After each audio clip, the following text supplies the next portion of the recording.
Hey guys, welcome back to my channel. Sorry, I'm making ruckus here.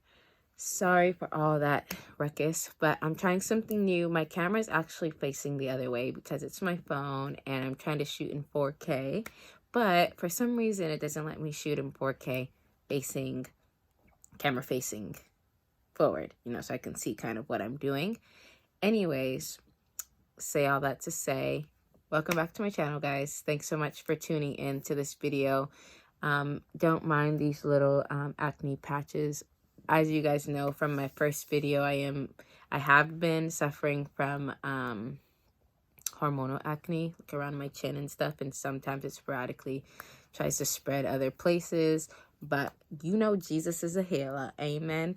And I've also recently been going through trying to use Curology to kind of see how it works and if it's something that I kind of want to stick to. I think I'm 3 weeks in. They send you a trial sample size kind of the face wash, the moisturizer, and the customized cream or lotion that they make for you based upon what you said in the survey. If your skin's if your skin's oily, combination dry, do you use any retinol or anything like that now, and how did your skin react to it, stuff like that. And it kind of customizes a formula based upon the questions that you answered. They ask you to send pictures of your face and your problem areas, and then they kind of customize it based on that. And then they have a check-in 2 weeks in to see how everything's going. If you're reacting to it well, they have you send more pictures if you'd like, and they kind of continue on. They say it takes, obviously, as most things do, it takes about,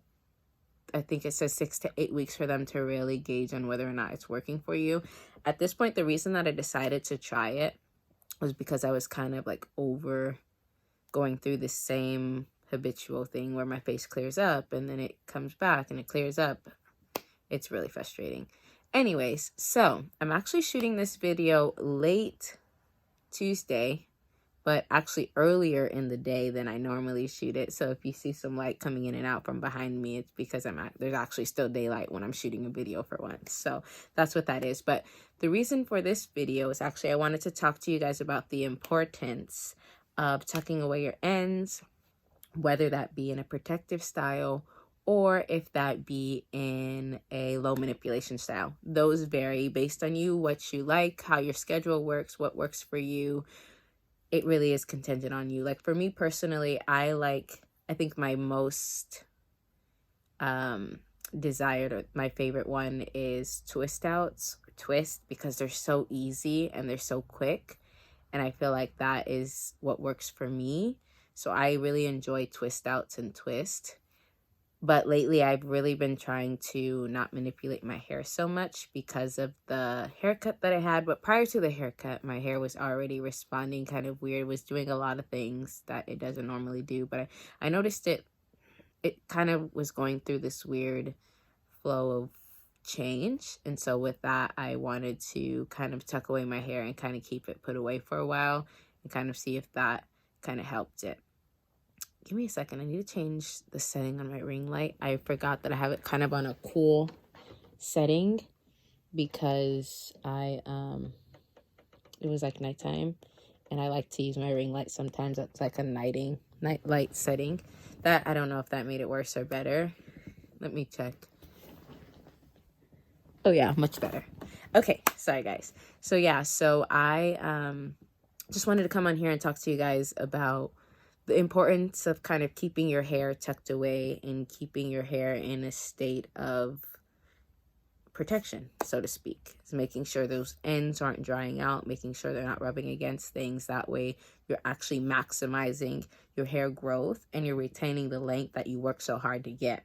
It starts from the scalp, works its way down, but it's really the ends that you maintain to therefore maintain the length, because your hair is ever growing, but it's about maintaining that length. So the protective style that I have chosen for the past, I guess it was last video. So it's been a week that I've had the this lovely baby on. I was gonna make a video about different styles that you can do with a wig, and I just decided I don't take enough photos and videos and stuff Shame on me. I should, if I'm definitely if I'm trying to be on YouTube and really provide you guys with content that services what it is that I'm doing. But I did try and do a vlog type thing. I was going to record me taking my godbrother back to school shopping, and I started the process, and then I left my phone with someone when we went shoe shopping, and then they took the phone home, and I didn't want to go through the process of them coming back and so I just didn't have my phone during the whole 3-4 hours that we were shopping. So that plan failed. But if you guys are interested in me kind of making vlogs about like different things, the reason this idea came up is because one of my subscribers asked, like, hey, you should do a day in the life, or a day where we can kind of see you progress throughout the day with your hairstyle or what have you. And so I thought about it. I mean, again, the editing, I'm still working on becoming an editing guru, okay? But for now, it's something that I'm still a novice in that area, so I'm working towards it, and I feel like it's kind of taxing, which is why I draw back from it in a lot of ways of making long videos. But God has given me the grace, so whatever comes, I'll get better and better as time goes on. But I say all that to say, protecting your ends can be done in various ways and in various styles, but I think it's important because your ends are the most fragile part of your hair, and they're the part that kind of break off the easiest, and that kind of grows up the shaft. So if you think about your hair and how it grows from the root down, it's ever growing out of here, but as it goes down, it's really this part of your hair that is susceptible to the most damage. Because if you think about this, it's so close to your head, and it doesn't really get exposed to your shirts, your clothes, the weather, your car, the chair at work, different things like that, as much as the bottom does. The top doesn't. And so it's really important for us to maintain and take care of the bottom of our hair, and there's several ways in doing that, but one of the most pertinent ways to do that, I think, is tucking away your hair, but not without moisturizing it first. So it's important that you're penetrating your hair with the proper moisture, and you're using the products and the methods that work best for you and for your hair. Like, for instance, high porosity hair tends, I'm not going to say for all, but it tends to like heavier products because of the hair shaft being open. With the heavier products, like a thicker oil like castor oil or shea butter or something, you can then lather that over the shaft and cause it to close, or at least seal that in, so that moisture that's going in isn't so easily getting out, but it's kind of entrapped with the oil or the shea moisture or the shea butter or something that causes it to kind of lock in. So for a lot of high porosity people with normal to high porosity, they tend to like to use heavier products to seal the moisture in. Now, again, it's not a one size fits all. Natural hair is not a one size fits all. It's very much a one size fits some, not even most. It depends on you. So it's important to study your hair and know what your hair likes and how it responds to certain products. For instance, like low porosity tend to have products that are medium to light, because the hair shaft can so easily get clogged and build up so easily, catches on. So for low porosity, because the shaft tends to stay relatively closed, it's important that when you do put product on your hair, that you're not just building product on product, but that you allow the product to actually get in, and then you can put product on top, and then that will keep the product in for a longer duration of time. So it's important to put, warm up the shaft by putting warm water or heating up, your product maybe in your hands, putting that in, and then using a lighter oil to kind of seal that in, but not cause it to be caked onto your hair shaft, causing buildup, which then, say for instance, you're doing that, so you have the product and you've sealed it in already, but then you put more product on top of it. That's kind of excessive, because you've done what you needed to do and it's kind of sealed, but then the more product you put on isn't actually going into the hair shaft, it's just sitting on top. So as you continue to put product on, it kind of just builds, which is why it's important to clarify your hair from all the buildup so that new product can go into it. Like a high porosity hair, because it sucks up the moisture, you can re-moisturize and it kind of be okay. But for a low porosity person, it's important that you know what products to re-moisturize with and what products to use as your base products in the beginning of the week. So if you're re-moisturizing your hair, you're not causing more detriment and you're not wasting your own time or even doing something that isn't beneficial because you're not paying attention to what your hair is actually doing. So it's important to find products that work for you, and to also that ties me into tucking away your hair. So a lot of styles that you can do that I'm sure you guys see on social media, you guys see on YouTube, is like twist outs. I feel like twist outs are probably the easiest style, not just twist outs, but twist in general are probably the easiest to catch onto, the easiest for new naturals to kind of adopt, and it's kind of the easiest to redo throughout the week. Braids are pretty cool too.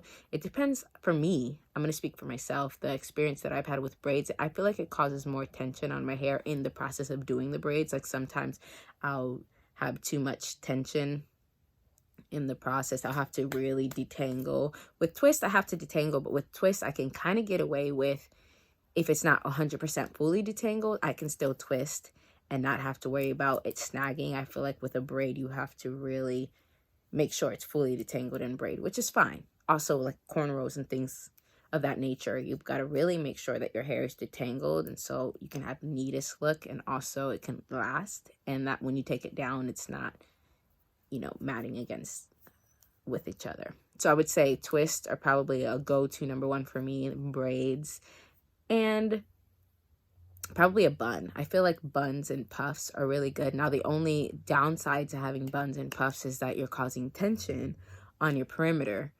So if you're wearing a lot of tight buns and a lot of tight puffs, then that can cause traction alopecia on your hairline, which can cause you to lose a lot of your hairline because you're wearing your hair too tight. So there's kind of a balance in all of this, starting with knowing what products work best for your hair and balancing those and doing those efficiently and effectively and being consistent, because consistency is really a key to making to see results in anything. If you're consistent with your workout, you'll see results. If you're consistent with, you know, saving money, you'll see growth. If you're consistent with your hair regimen, you'll see the product of your labor. But if you're not consistent, then it's kind of hard to gauge what's working, what's not, if you're constantly changing your routine every 2 weeks.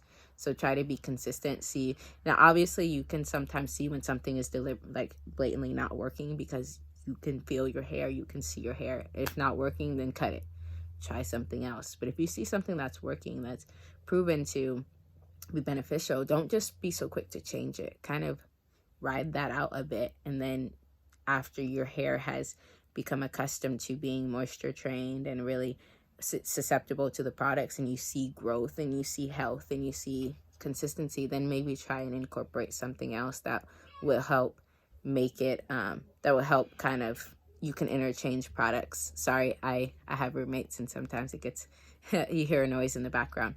But yeah, so it's important to kind of be consistent in that. I say all that to say, moisturize your hair and then protect it, which can be in one of those styles. And then sometimes protective or low manipulation styles aren't the most glamorous. I know for me, sometimes, like when I wear twist, I don't feel as girly or as beautiful sometimes with the twist as I would when I have a twist out, or when I have a wash and go, or when my hair is stretched in that fashion. But I know that it's beneficial for my hair, so I try to do it pretty often. Even like, for instance, I'll do twist outs, which I'll wear the twist for about 2-3 days, which still provides me that time to have my ends tucked away, and then I'll twist it out for maybe another 3 to 4 days, so I get 2 styles in one. But then by that time, it's time to moisturize my hair, or it's trying to wash my hair and redo it. But what that provides for me is 3 days of my hair being locked in with moisture, and then the other 3 days my hair being free and out, having that break, but also limits the exposure of my hair being susceptible to the environment. And then by then, one, it doesn't allow my hair to get super dry because it's been locked for 3 days. So it has only 3 days of exposure. Therefore, it prevents my hair from getting overly dried out, like when I wear wash and go sometimes.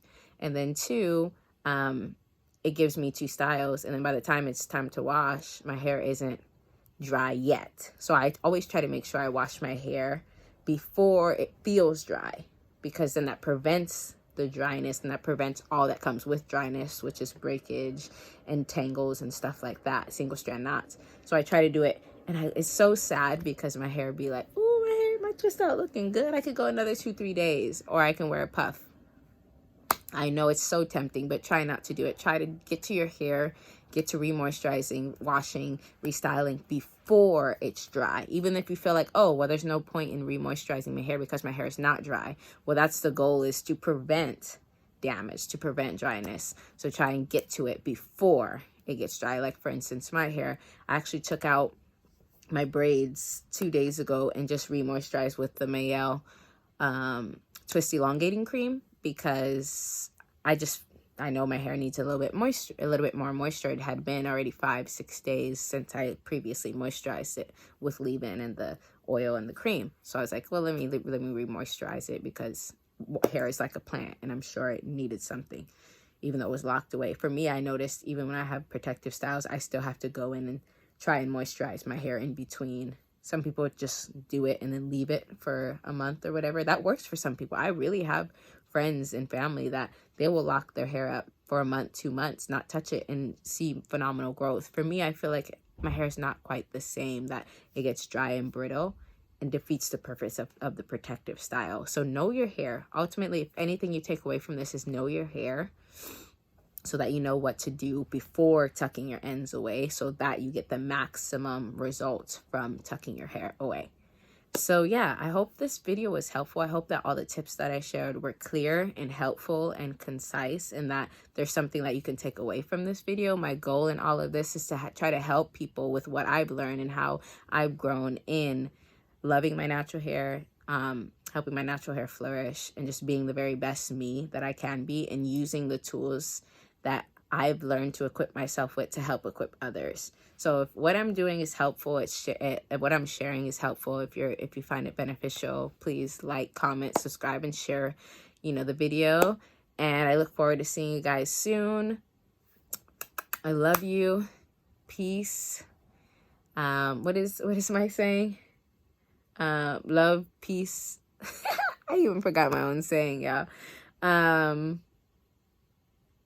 Peace, love, and all that stuff. Keep it breezy. Love you guys. Talk soon.